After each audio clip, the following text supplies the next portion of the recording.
All right, I am finally sitting down to make some time to talk about primary hyperaldosteronism. This is probably going to be a series because it's a lot to talk about. So this will be part one of sharing about this disorder. So first we'll just talk about what is it, and it has various names, and that can make it a little bit confusing. So primary hyperaldosteronism can also be called hyperaldosteronism. It can be called aldosteronism. It can be called Conn's syndrome. I've maybe seen it as Conn's disease, but typically Conn syndrome. So those are all referring to this same disorder. It is a disorder of the adrenal glands. So I found that when I talk about this, a lot of people don't even know very much about the adrenal glands and where they are and how many you have. And so I'll just share a little bit about that too. So you're probably well aware that you have two kidneys that are located in the back of the abdominal cavity. So on top of each of your kidneys, there is a little triangular shaped gland on each one. Those are your adrenal glands. So you have two kidneys, two adrenal glands that are also located in the back of your abdominal cavity, kind of more in the back area. So yeah, you have two adrenal glands, and the adrenal glands are responsible for producing a lot of hormones that your body needs, like cortisol, like adrenaline, and another one of those is aldosterone. So aldosterone is a hormone. I'm already getting out of breath. Aldosterone is a hormone that helps with managing your blood pressure by regulating your sodium and potassium levels. So if your aldosterone is working properly, then your blood pressure, you can have high blood pressure for different reasons, but if your aldosterone is doing what it's supposed to do, your blood pressure should be okay, your sodium and potassium levels should be managed properly. But with primary hyperaldosteronism, what happens is either one or both of your adrenal glands is producing too much of that hormone. And then that causes a dysregulation of your sodium and potassium levels, and then that affects your blood pressure, making your blood pressure high.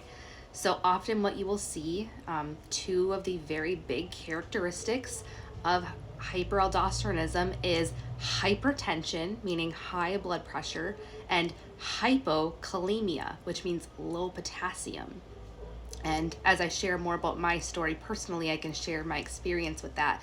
But people that have high blood pressure that is very difficult to manage, even with being on like a blood pressure medication, often multiple blood pressure medications, it's difficult to manage that high blood pressure, and it seems like it's hard to figure out the reason why that's staying so high.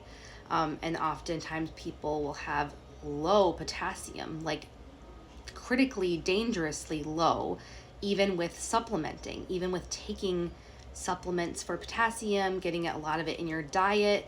It's not just a typical like, oh, well, I just need to eat a banana and my potassium goes back up. It is difficult to manage.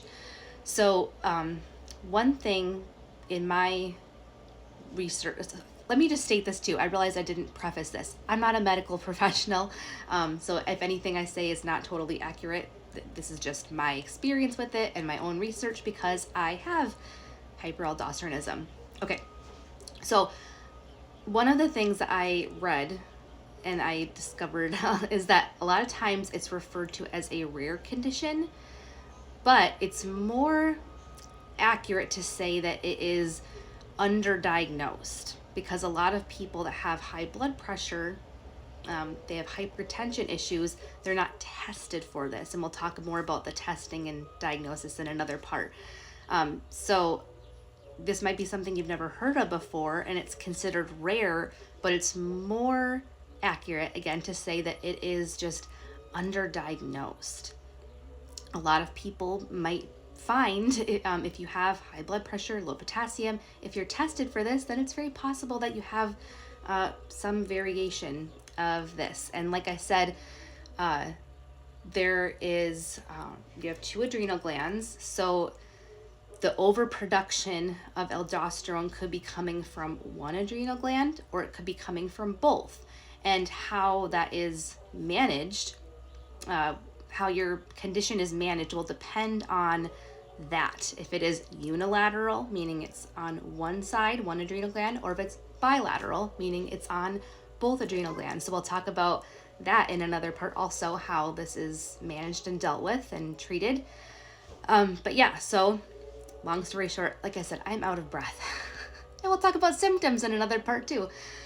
But yeah, so primary hyperaldosteronism, also called hyperaldosteronism, also called Conn's syndrome, CONN' syndrome, is a disorder of the adrenal glands where your adrenal glands, either one or both, are producing too much of the hormone aldosterone, which is responsible for regulating your sodium and potassium levels and thereby your blood pressure.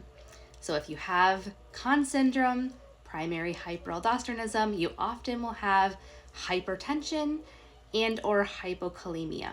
So that is my first part, introduction to what this condition is, and we'll be doing more parts to follow. So if you are just interested in learning more about this, or if you're thinking you might have this, or maybe you're recently diagnosed, I hope you continue to follow along and learn more about it.